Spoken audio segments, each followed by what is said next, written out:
do not bring up celebrities dying because, of course, everyone eventually dies. It's just a fact of life.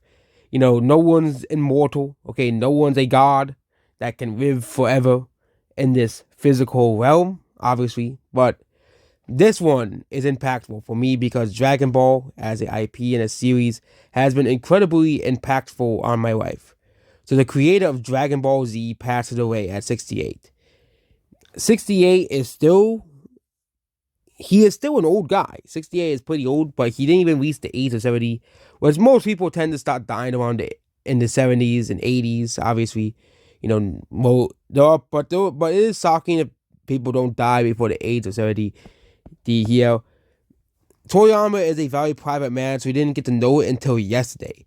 He died at 68 from something called acute subdural the post goes that they had a small funeral service held at Toriyama's immediate family and fans to avoid flowers or gifts because Toriyama is a very private person as well.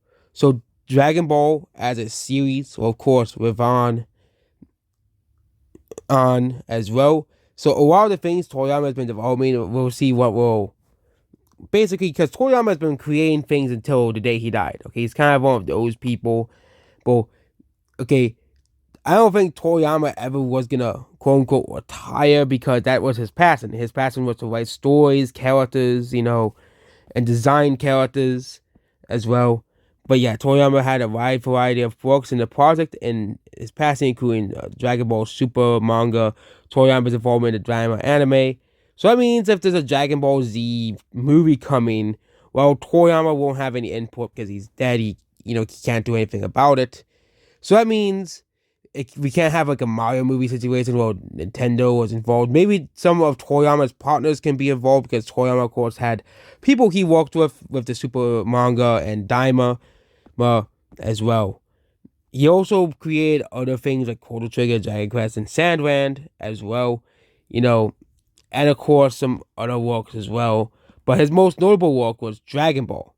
Obviously, Dragon Ball has had so much influence on other manga and anime and probably even Hollywood themselves that it's crazy. Dragon Ball Z is one of the most influential pieces of media and pop culture.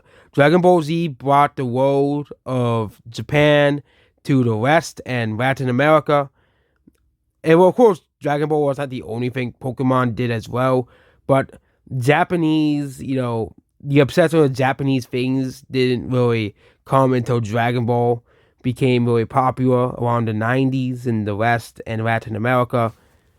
Here, a few manga can claim the legitimate Titan as well. Okay, I think the other one that I think could be the other two mangas I think that could hold a candle to influence over anime and manga is One Piece and Naruto. And guess what? Both of those mangas are inspired by Dragon Ball Z and Dragon Ball as a whole. Because the original Dragon Ball manga ran from 1984 to 1995 as well. So, yes. It is very sad the creator of Dragon Ball is gone. He is no longer with us. He created a series that millions of people to this day loved as well.